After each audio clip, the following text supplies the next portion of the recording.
Non, t'inquiète, ça arrive à tout le monde. Putain, encore combien de temps? Ça va le faire. Merde!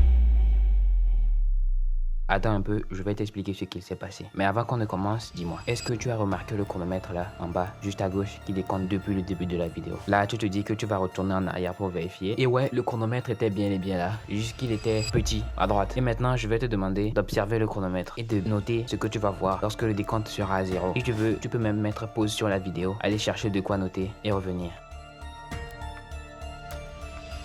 1 minute. Oui, ça fait 1 minute que tu m'écoutes sans même savoir ce que je raconte. Ça veut dire que ce que je m'apprête à te montrer dans cette vidéo marche bel et bien pour captiver l'attention des spectateurs. Alors accroche-toi, car ce que je m'apprête à te montrer dans cette vidéo, tu l'as rarement entendu.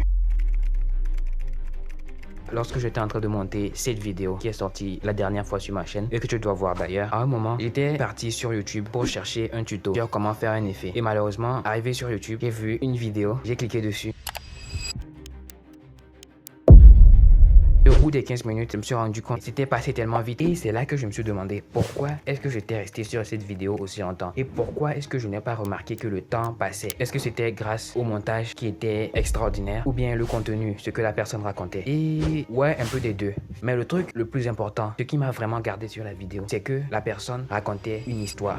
C'était une vidéo qui expliquait les étapes pour accomplir quelque chose, mais la personne l'avait structuré un peu plus différemment. C'était pas un truc du genre, étape 1, faire ceci, étape 2, faire ça, étape 3. Non, elle a transformé tout ça en une histoire. Et je t'assure que ça marche de ouf. C'était presque impossible de passer à une autre vidéo parce que je voulais savoir la suite, qu'est-ce qui allait se passer après. J'étais à fond dans l'histoire et c'est un truc que toi aussi tu peux utiliser dans tes vidéos pour garder tes spectateurs. Regarde par exemple, au lieu de dire si tu veux avoir de l'énergie dans ta journée, quand tu te réveilles, prends une douche froide, va courir avant de revenir travailler. Waouh, qu'est-ce que c'est que ce truc là? C'est juste un exemple. Tu peux dire un truc du genre: ah, mon ami m'a fait remarquer que lorsque quand il se réveille, il prend une douche froide d'abord, puis ensuite il va courir et qu'il vient, il a un pic d'énergie et que c'est hier qu'il avait découvert ça parce que l'ami de son oncle lui a dit que des trucs comme ça, tu vois. Ouais, je sais, je raconte de la merde, mais tu as compris. Et puis si tu remarques bien, depuis tout à l'heure, je te dis souvent de faire des trucs. Par exemple, je t'ai demandé de regarder le chrono, de noter ce que tu vois ou d'écouter mon histoire. Ça s'appelle le call to action. En gros, je te demande de faire des choses pour que tu participes à la vidéo. Ça aussi, c'est extrêmement puissant pour captiver ton attention. Rappelle-toi, c'est comme en classe. Lorsque tu participes au cours, tu trouves que le cours est plus intéressant. Et lorsque tu trouves que le cours est plus intéressant, tu vas voir que les 1 heure passent très vite. Ça, c'est pour ceux qui suivent en cours. Et pour revenir aux premières secondes de la vidéo, tu regardais un écran quasi noir pendant plusieurs secondes. Tout ça juste parce que tu voulais savoir ce qui se passait concrètement. J'ai attisé ta curiosité. Laisse-moi te dire un truc. Le cerveau déteste le vide. Dégage!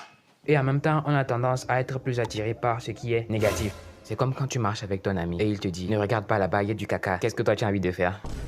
Et à être plus réactif au danger. Et ça, on peut l'utiliser. Par exemple, regarde ces 2 titres de vidéo. 5 choses à savoir pour devenir riche et tu seras pauvre si tu ne connais pas ça. Dis-moi, tu as plus peur d'être pauvre ou plus envie de devenir riche? Et par devenir riche, je veux dire faire les actions pour devenir riche. Se lever tous les jours pour travailler, dire non à certains trucs, quelque chose comme ça. Là, le titre joue sur la peur de la pauvreté. Et être pauvre, c'est négatif, contrairement à être riche. Après ça, on a le ça, tu vois. C'est quoi ça? J'ai envie de savoir. Ça attire ta curiosité. Et le dernier point, le tu. Quand je dis tu, c'est comme si je te parlais à toi qui m'écoutes actuellement sur ton canapé. Ça crée de l'intimité, comme si la vidéo avait été faite pour toi. C'était Nova Nexus, j'espère que tu as compris. Je suis monteur vidéo, donc n'hésitez pas à me contacter. A plus.